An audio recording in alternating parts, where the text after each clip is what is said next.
हाँ,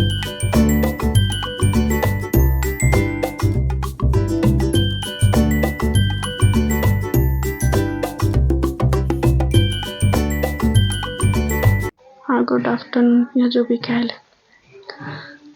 स्टोरी सुनाने का काम है, स्टोरी सुनाते हैं। आप सब स्टोरी पे ध्यान दीजिएगा और आपको स्टोरी कैसी लग रही है ये बताइएगा। अपन स्टोरी को आगे बढ़ाते हैं। और खैर मैंने नाम पूछा था, किसी ने बताया नहीं। ठीक है, ये बात की बातें रहती हैं। मैं अपना स्टोरी जो भी है उसको आगे बढ़ाती हूँ और आप सबका स्वागत है। शेयर एंड सब्सक्राइब कर लीजिएगा स्टोरी में, मतलब चैनल को। सॉरी, हमारा चैनल का नाम आपको पता ही है, रियल स्टोरी स्पार्क 2.0। चलिए सुनाते हैं स्टोरी क्या थी। हमने जो भी पिछले भाग में सुना था वो आगे उसको बढ़ाते हुए चलते हैं। ठीक है, तो आधारिका कौन है? ये आधारिका सवाल रह गया था।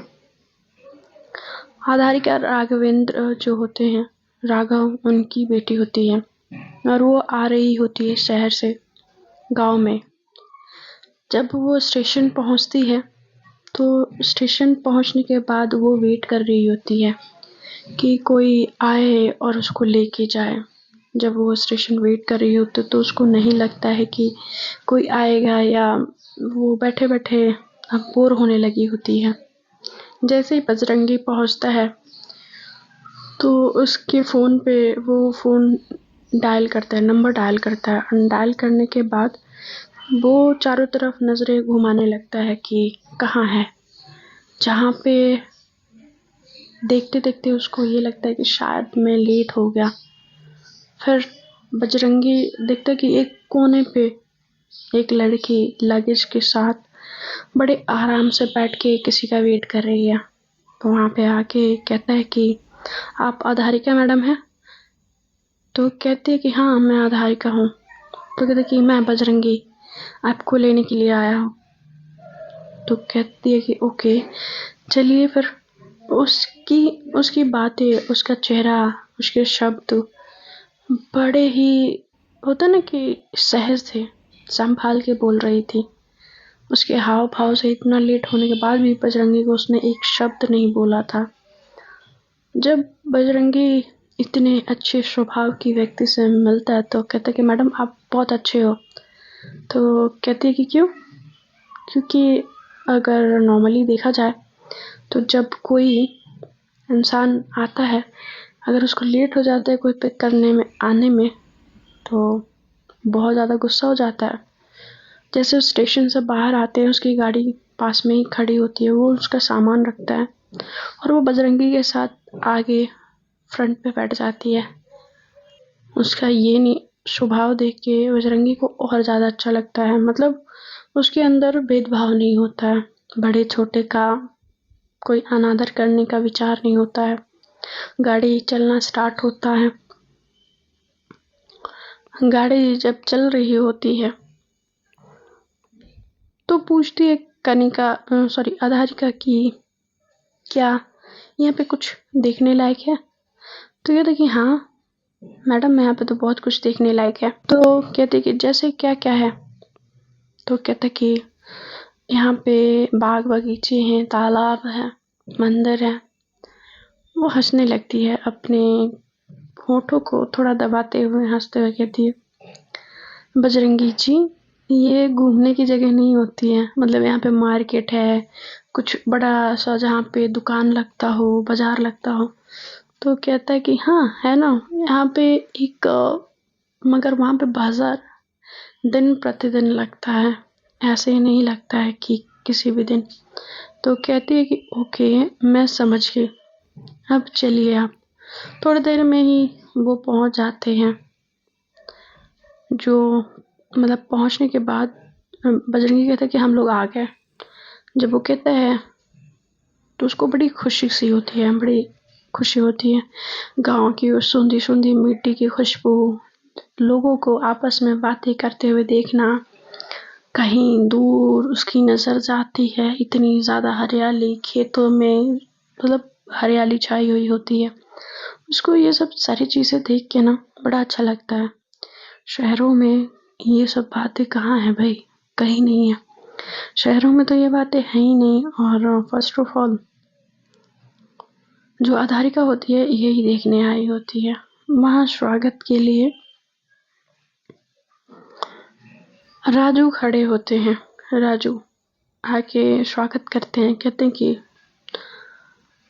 आधारिका, मुझे राघवेंद्र ने फ़ोन किया था बेटा। बेटा कहा तो बुरा तो नहीं लगा, क्योंकि तुम्हारी एज से मेरी एज काफ़ी बड़ी है। तो कहती कि कोई बात नहीं, आप पिताजी के दोस्त हैं तो मुझे इस बात से कुछ नहीं है।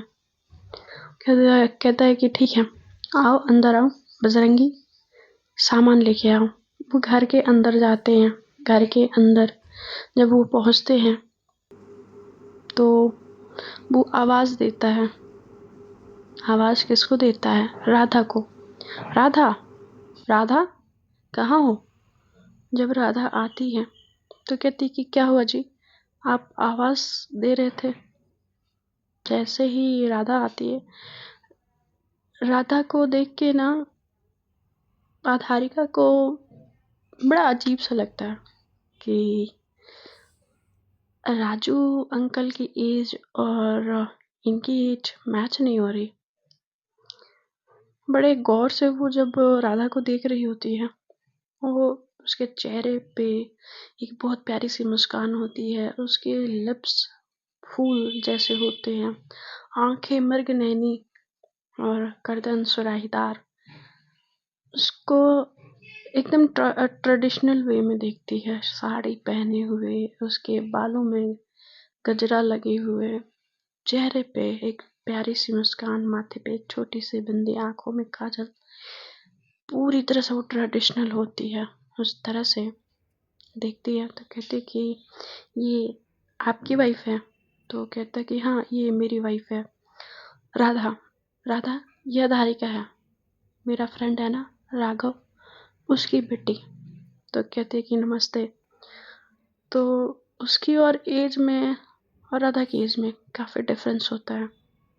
राधा और जो आधारिका होती है दोनों की सेम एज होती है, क्योंकि राधा के फैमिली वाले इतने फाइनेंशियली मजबूत नहीं होते हैं। पैसों की कमी के कारण राजू से शादी उसके घर वालों ने करा दी होती है। इसलिए करा दी होती है कि उनके पास पैसे नहीं होते हैं, वो गरीब परिवार की बेटी होती है इस वजह से। और ऊपर से उसकी सिर्फ बहनें होती हैं।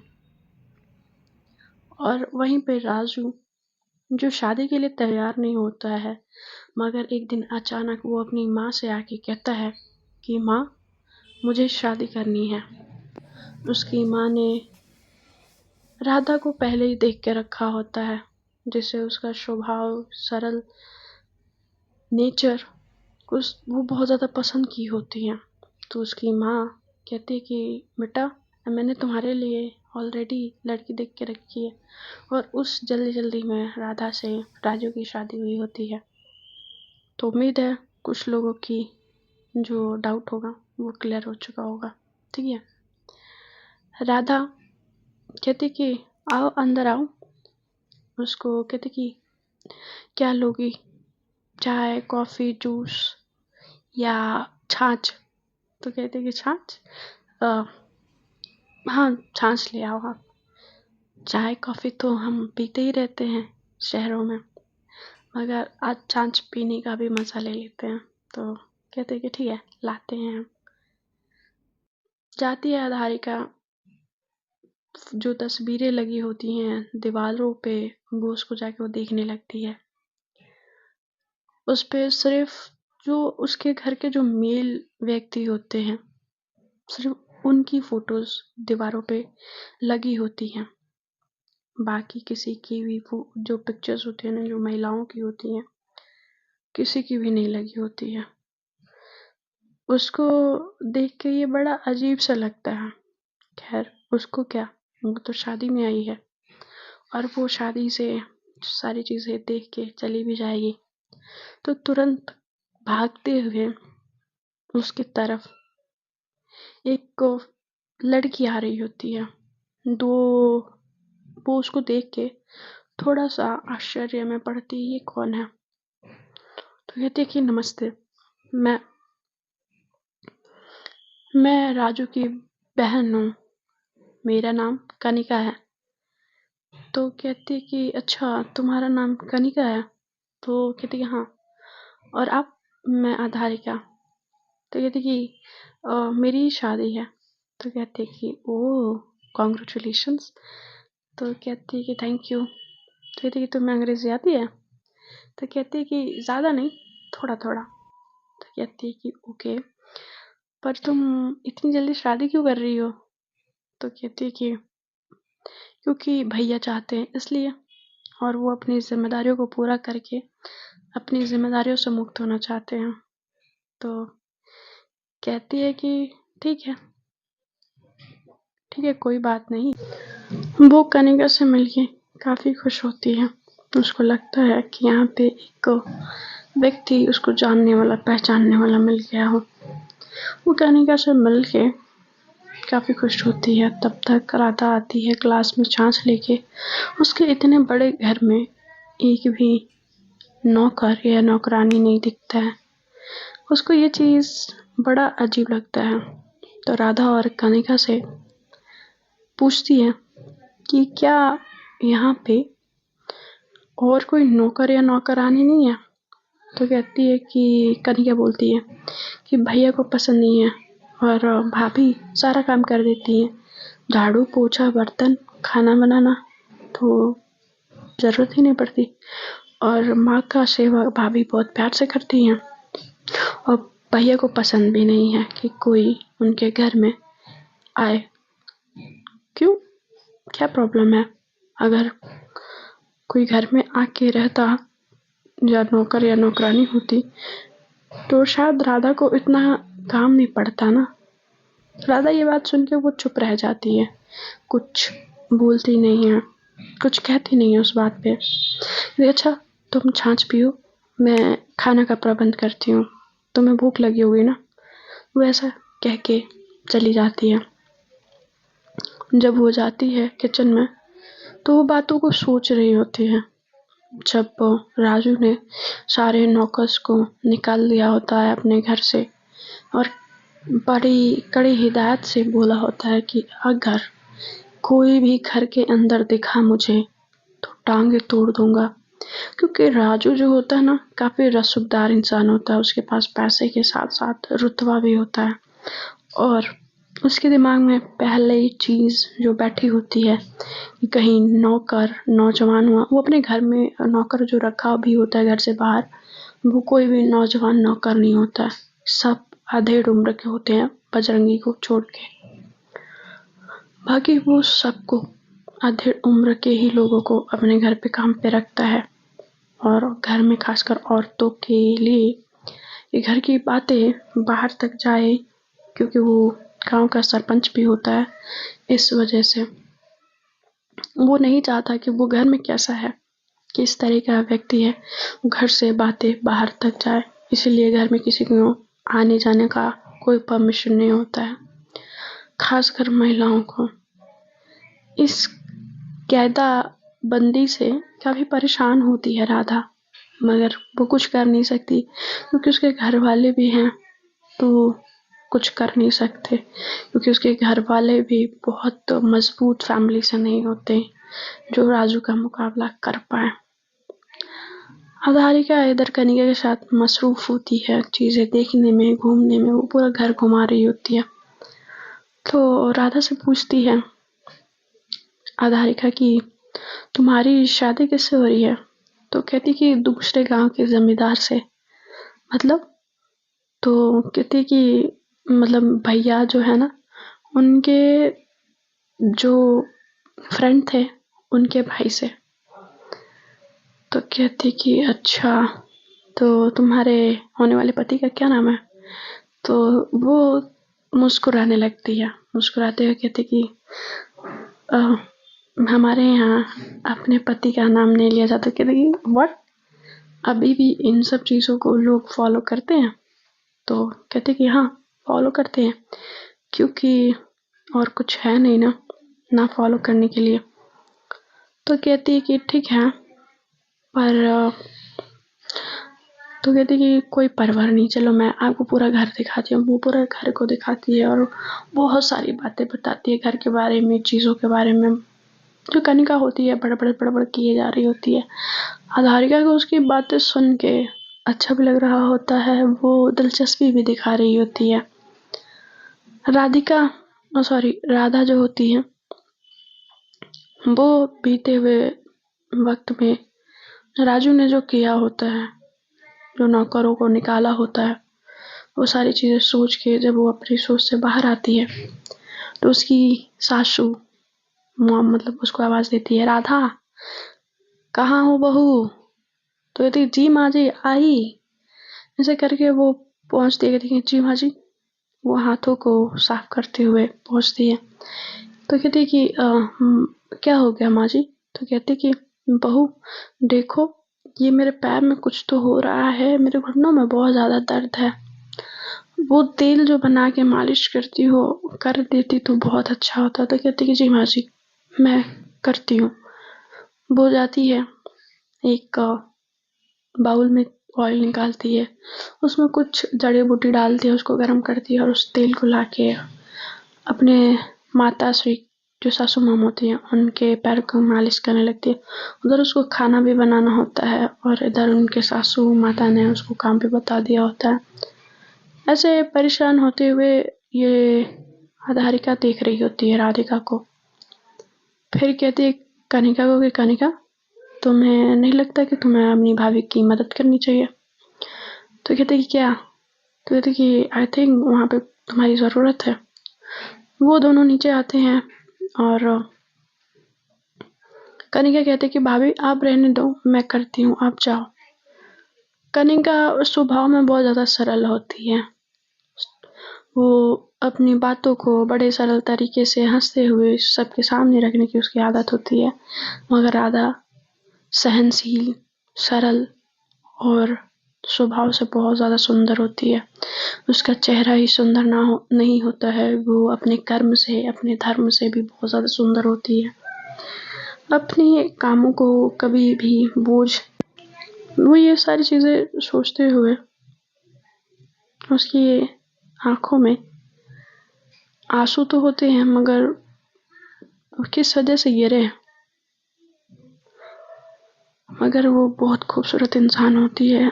हारिका को उसका नेचर, ये जो स्वभाव होता है, बहुत ज़्यादा अच्छा लगता है। वो कहती है कि ये बहुत ज़्यादा अच्छी है और हमारी और इसकी एज सेम है, मगर इसने इस घर की पूरी जिम्मेदारियों को उठा के रखा और मुझे पता भी नहीं है कि घर में होता क्या है। खैर, उसके पिता का फ़ोन आता है उसके फ़ोन पे और उसके पिता बोलते हैं कि बेटा पहुंच गई अच्छे से? तो कहते कि हाँ अब पापा मैं आ गई हूँ और यहाँ पे लोग भी बहुत अच्छे हैं।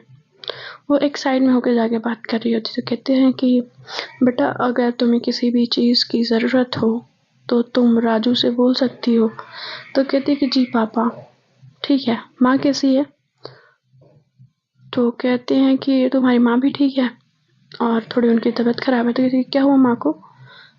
तो कहते हैं कि कुछ नहीं, उनको वही जुकाम। बात करोगी? तो कहती हैं कि हाँ बात कराइए।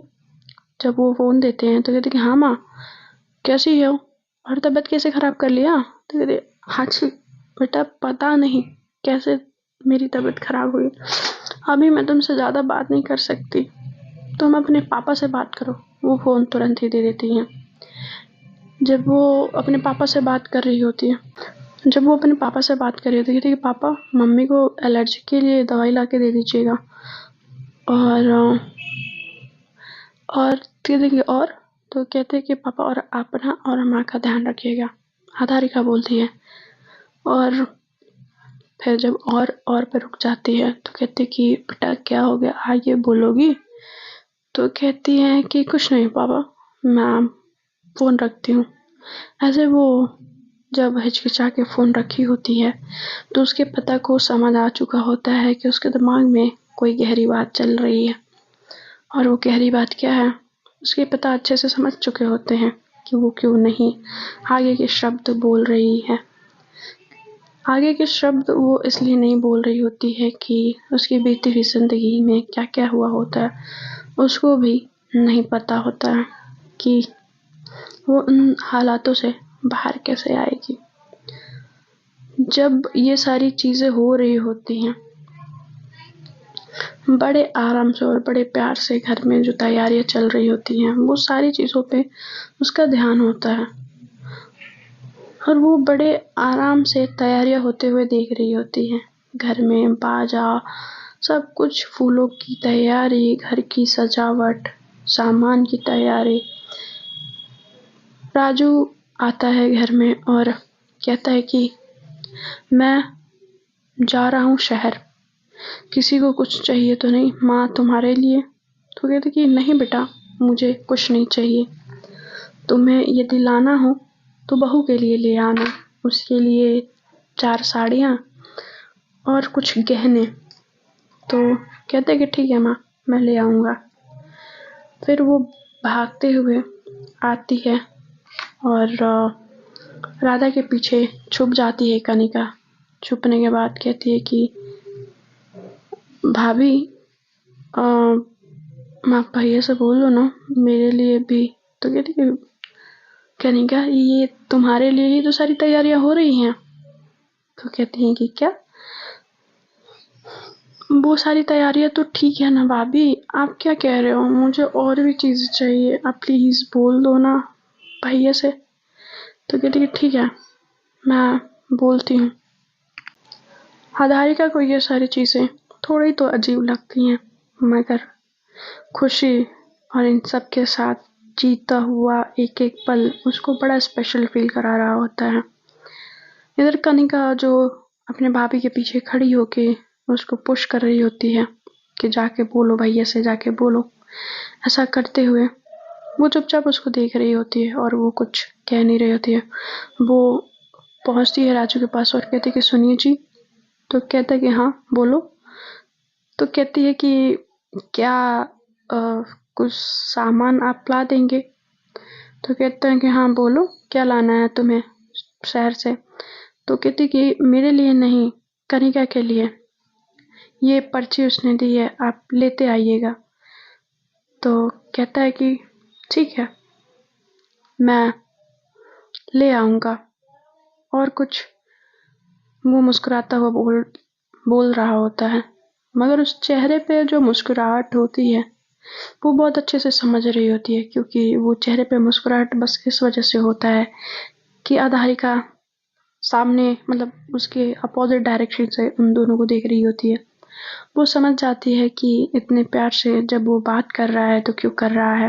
वो बहुत अच्छे से इस बात को समझते हुए अपने बालों को, जो उसके आगे की जो लटें होती हैं, उसको संवारते हुए, और बस इस बात के लिए वो समझ ही रही होती है पर कुछ कहती नहीं है। वहाँ से वो चली जाती है। जब वो जाती है बिना कुछ कहे, आधारिका देख रही होती है। फिर आधारिका को गांव में आके उसको काफ़ी ज़्यादा अच्छा लग रहा होता है। वो अपने कमरे में जाने के लिए अब रेडी हो चुकी होती है, उसका कमरा भी तैयार हो चुका होता है। राधा आती है और आधारिका से बोलती है कि आपका कमरा तैयार हो चुका है, आपको मैं आपका कमरा दिखा देती हूँ। तो कहते कि ठीक है। वो अपना एक छोटा सा जो पर्स लेके आई होती है उसको अपने हाथों में कैरी करती है और उसके पीछे चल पड़ती है। वो दिखाती है कि ये रहा आपका कमरा, और उम्मीद है आपको ये कमरा अच्छा लगा होगा। तो कहते हैं कि काफ़ी अच्छा है, दीवारों को देखते हुए। और ये उसको एहसास होता है कि गांव में अभी भी वो अपनेपन की खुशबू अभी भी है। घर में प्यार से रहना, औरतों के साथ तमीज़ से पेश आना। आधारिका को ये गलतफहमी होती है और ये गलतफहमी पता नहीं कब तक उसके दिमाग में घर बना के रखेगी और कितनी देर तक रखेगी उसको पता नहीं होता है।